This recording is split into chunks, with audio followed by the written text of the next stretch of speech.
Welcome to the channel. So you're probably wondering why I'm in the blue Jeep instead of the tan Jeep.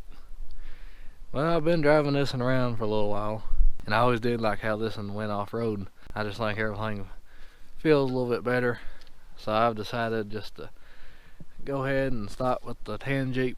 Of course, it ain't going anywhere. It'll still be on the channel. You'll still see it. I'm just gonna make this one the main Jeep.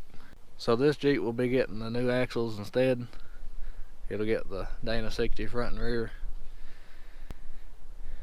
You're probably wondering, since I did all that work to the other one, probably wondering stuff about the lift kit.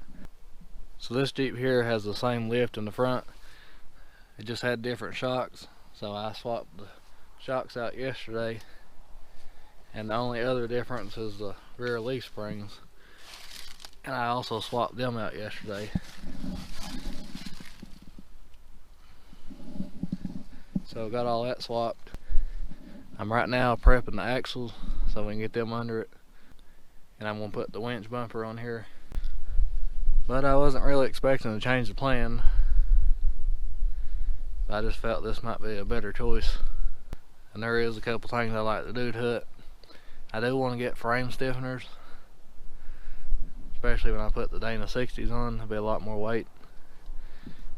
That'll help stiffen the frame up, since these are unibodies. But I already got a lot of stuff at the house for this Jeep already.